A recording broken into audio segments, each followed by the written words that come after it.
this is very comforting, especially to a new homeschooler, because this is something that is familiar. With everything being unfamiliar for homeschooling, what grade is my child in, and what do I do? Are there co-ops? This is a familiar thing.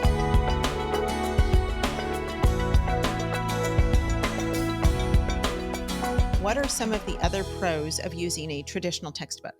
Well, one thing I think most parents enjoy is that they're familiar with this kind of learning already, Mhm. unless they were homeschooled. And even then, depending on the curriculum they were used, most parents are used to having a textbook. They're used Right. to the idea of the teacher teaches from something Mhm. and the student learns and practices in something. And so this is very comforting, especially to a new homeschooler, because this is something that is familiar. With everything being unfamiliar for homeschooling, what grade is my child in, and what do I do? Are there co-ops?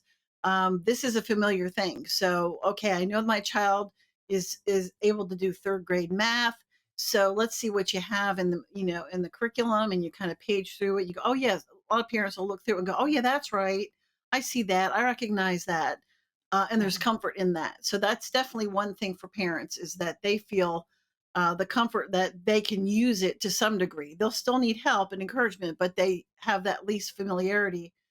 The other thing is that the material is written by experts. These are people who know what they're writing. They're looking at state standards and national standards. They're looking at what needs to be covered in seventh grade literature. And so, for a parent who's like, I have no idea what to teach my child for Right. Yeah. seventh grade literature, you don't need to worry about it. The scope and sequence has already been Right. decided by people who are regularly updating, by the way, to make sure that your child is prepared. So, when you graduate your child, um, by 12th grade, and you've used, mostly or some or all, whatever you've used, you have the confidence to know they're prepared. I gave them all the things that they needed.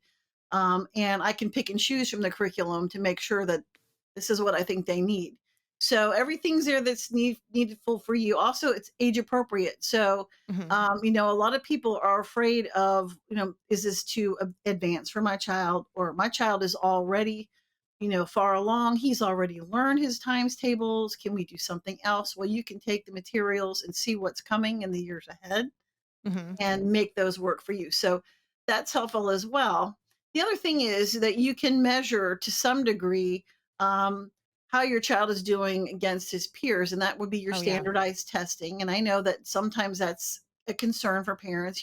Testing doesn't show everything a Yeah. child knows, obviously, but it does give you a little bit of a gauge, Mhm. so that maybe, last year your child came from public school or from another school, and you see that there was really a lapse in something there. There's a gap.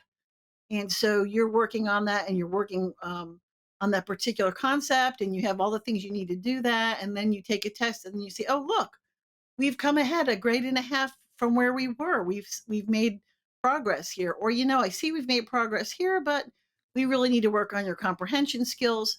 So that makes it measurable, which is easy. And it's also an easy transition to homeschooling and Yeah. also back to school. And sometimes, even though we don't want our kids to not be homeschooled, there are times where that could happen. And for a lot of people who are new to homeschooling, that's a concern. I don't know how much, I'm going to do this. It's a year by year. You've heard that before. Sure. I'm only going to try this for 1 year, and then I might put Though my we kids back. always encourage them to stick with it. That's right. We might Don't put put our them back kids in in. school, especially public. Right, we're like, "Don't go there," but Yeah. there are thoughts of that, like, if I Sure. can't do this, then at least I know Right. I've covered it. And we're like, "Well, you can cover it, and we'll help you to homeschool so that you don't have to do that." But there is that assurance for parents that, okay, things were covered, they're where they need to be, as far as that goes. And then, of course, because you have the tests and you have all the things, record keeping is really up to you. How many tests you want to give, how often Mhm. you want to give them, but everything's provided for you. So, as one of our consultants says, I'm not reinventing the wheel. Everything's Yeah. there. I just pick what I want. And so I think for a parent to know, hey, it's like a buffet. I can just pick what I want. I can trust this. Right. Um, and I can go with it and run with it, and then go from there and use it year after year, or tweak it. to make Right. it work for you. Homeschool Insights is sponsored by CTC Math. If you're looking for a great online math program, visit ctcmath.com and try it for free. For more great homeschool inspiration and resources, listen to the Schoolhouse Rocked podcast every Monday, Wednesday, and Thursday.